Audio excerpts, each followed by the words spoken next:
Okay, so let's just start sitting for a moment, just allow ourselves to kind of come into the practice. So how you sit and what you sit on, I'll leave up to you. Your legs don't have to be in a formal sitting position. If the body can access some uprightness, then by all means stretch your leg out or work on a stool or a chair.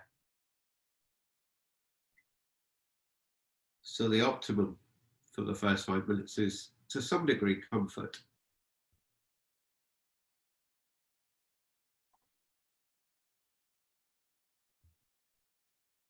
And we will loosen up in a second, but just take stock. Just see how you feel or how the body is this morning.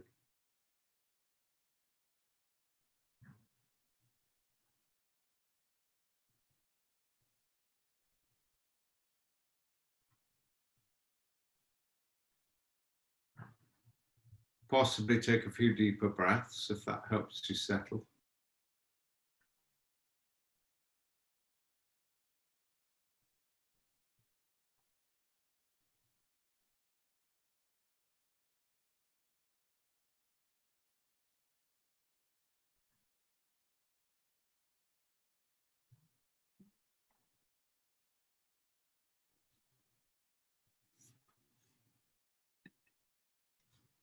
And you may find in that settling that your seat becomes a little more, your base of the body really becomes a little more established, a little more settled. So if that's the case, go with it. If it isn't the case, you might want to think of the exhale allowing you to settle that little bit more. So you use the out-breath to help you engage with the cushion or the chair you're on. Always think of the pelvis resting through the exhale.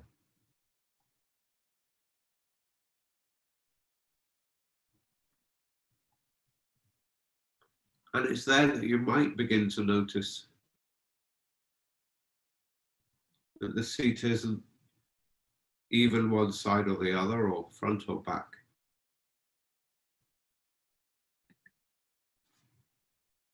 So you may find you need to just subtly adjust or shift. Just allow that settling and placement to fall in and to find its balance, really, its evenness. Left and right sit bone, left and right buttock. So you're not leaning forward, you're not leaning back. And you're minimizing the unbalance of the legs by just gently playing the pelvis a little, allowing it. It's almost imperceptible to anyone else. And when you've got that, take a few more conscious breaths, settling through the out-breath.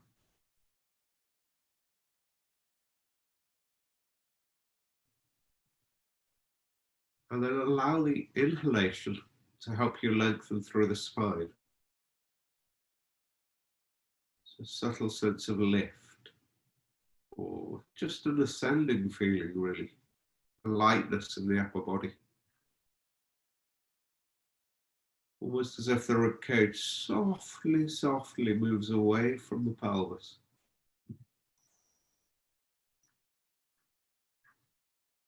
It's more something you allow than something you do. At the same time, there's a dropping in the shoulder girdle. Feel the shoulder blades, the arms fall away from the body a little.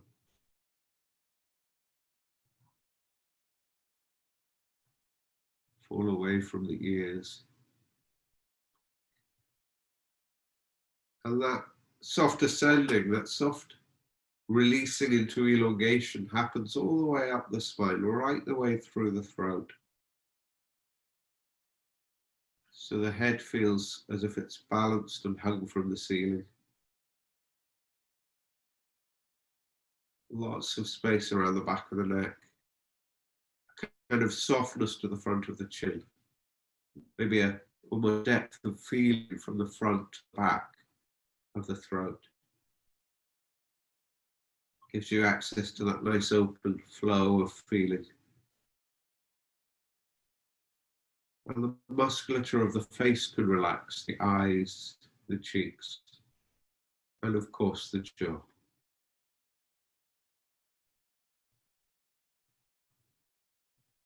It's possible your mouth falls just that little bit open, relaxing the jaw. So there may be a soft gap between the lips in this style of practice.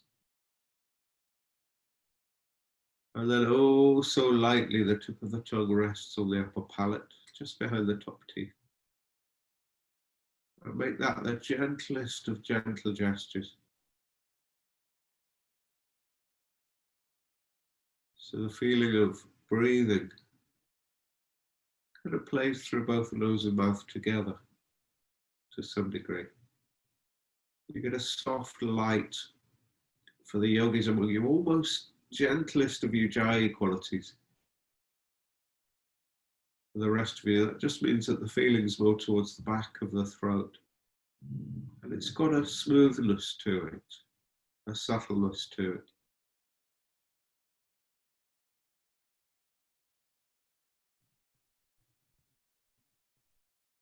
It'll give the breath almost a silky quality on a good day.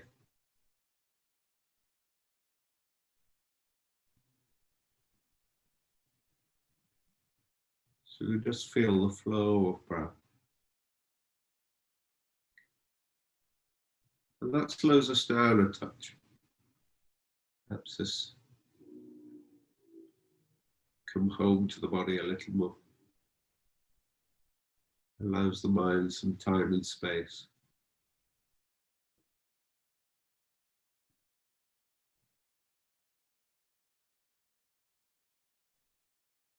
So stay with that for a minute or two.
It's not impossible that you find the body making its own adjustments, its own very subtle unraveling in places. The stillness gives it time to kind of know where it needs to shift. So you may find yourself moving your weight a little or making tiny micro adjustments, and that's perfect. You almost just let that happen. It's not you doing it as such, but you're giving room for the body to do that. Some of you might just feel a kind of soft elongation happening. Others of you will find your weight shifting. And you might be conscious of a particular niggle this morning, a tightness in the neck or the shoulder. Or you may notice you're holding your jaw. So just take your time and let those sensations, those little whispers of the body, long before they become shouts and pains and discomforts, just let them whisper to you.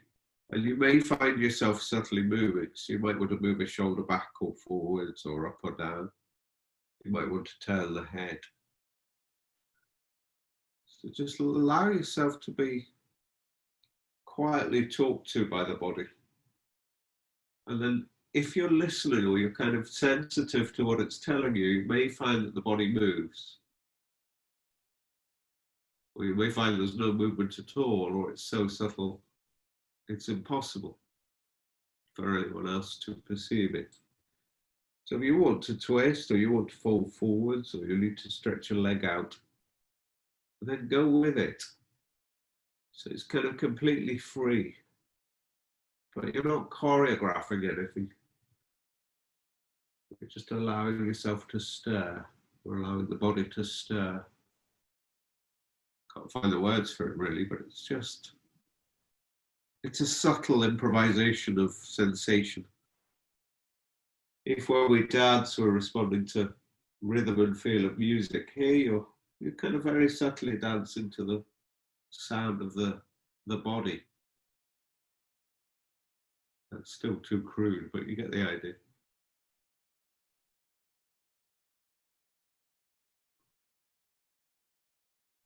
And gradually, you can let it build. You just become a bit more expressive with it. So you might exaggerate the subtle movement a little. Maybe you, if you're not sure, try playing with a shoulder. Move it forwards or back or up or down.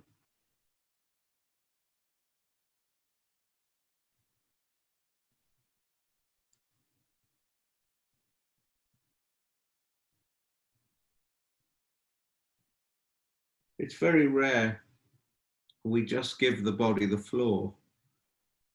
Very often, particularly in yoga classes, we're dictating to the body where it should go. Here the body can dictate to you a little, be a little bit more responsive to direct feeling. It's a bit like waking up in the morning. The stretches are instinctive. You don't need to tell yourself how to yawn. It happens quite naturally. And if the shapes you're making resemble things you might do in a Kum Nye class then, or a yoga class, then that might be habit, or it might be exactly what the body wants. Maybe that these are intelligent postures anyway, and they're born of a universality and physicality in human bodies, as much as our differences.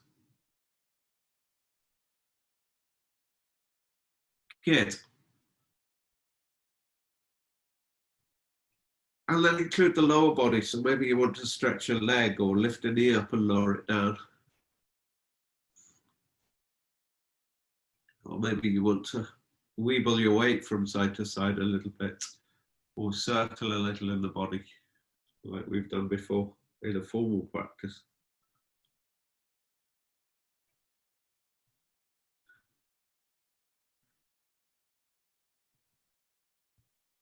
I've never got on with the written instructions for this exercise in the book. It's I've always called it free dance, but it's got a particular name. I think it's body expressing or something like that. And it's always described in the text as standing, and then people go into all these sorts of weird abstract dancing, and we lose the sensation. If it's taught well,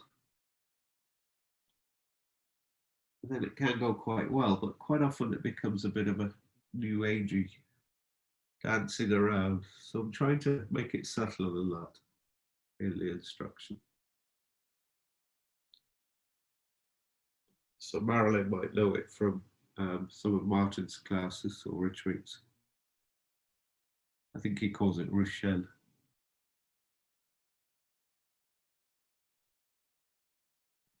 Which just means to cut through, really. Take the mind out of the way and directly respond. So begin to include the legs as well. You perhaps want to stretch them out a little bit, or one leg at a time. You might want to roll and take your weight to one side. So the stretches can get a little more extravagant, if that's the word. Not extravagant, slightly more externally expressive. There you go.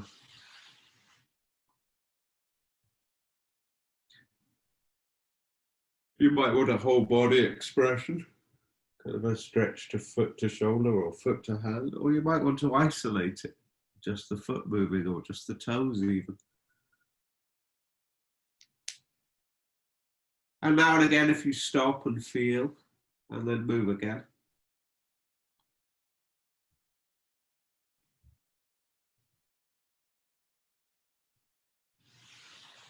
Or you might keep it very subtle.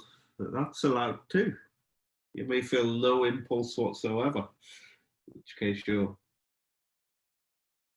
probably very well established in your body already. It's a little bit like that instinctive feeling of just waking up and beginning to stretch after a particularly sleepy night. Maybe that's just me.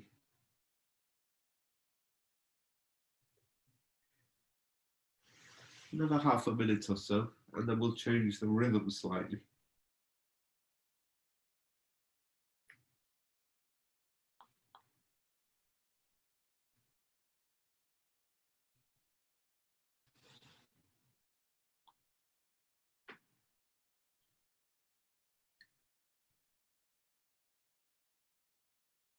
Good.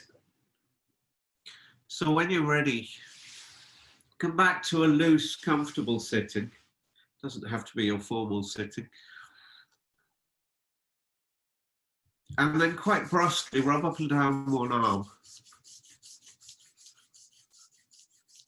And then maybe the inside or the other side of the arm. You can change the orientation of the palm, the arm, the shoulder. Include the shoulder itself and the armpits into the side.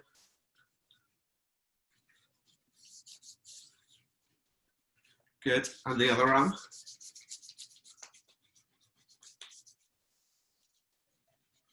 And again, the underside and the armpit and the side of your ribs. And then around the chest quite loosely. Maybe rub the sternum, or if you want to wake up around the shoulders and the upper chest, or around the bottom of the rib cage, down the sides a little bit. Lower back, and keeping you moving, almost too quick to think. Legs, knees, lower legs. Give your feet a little wake up. A little bit of a rub. If you can bear handling your feet, you probably can at this time of day. It's later on, they're a bit whiffy. And the other side. I speak for myself there, not you guys. Good. And then shake your limbs, or your upper limbs. Commonly known as arms, bro, aren't they? Why they're upper limbs, I don't know. Good. And then hop yourself back onto your seat and sit with that sense of feeling.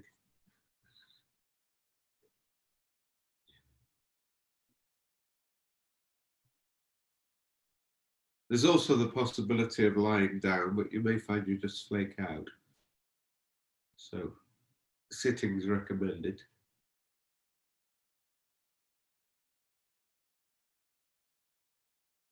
It's quite possible the sensations of the body are a little more alive, a little bit more awake. So that's exactly what you settle into. There's no right or wrong, or no real goal or agenda. You're just conscious, first of all, of feeling in or on the body, wherever it kind of manifests in your attention, whatever location. And then where you're feeling, where you've put your attention, can you allow a lot of space, a lot of room, a lot of ease there? And just let those sensations continue to bubble and expand.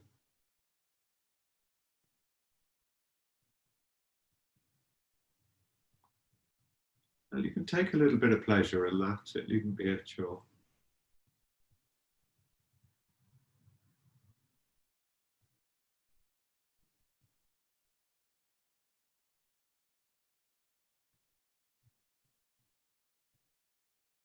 So you might have a quite obvious, almost effervescence of feeling. And of course it changes as you come back to stillness. It finds its shape, it finds its ease and its weight, or its space. So you let all of that unfold.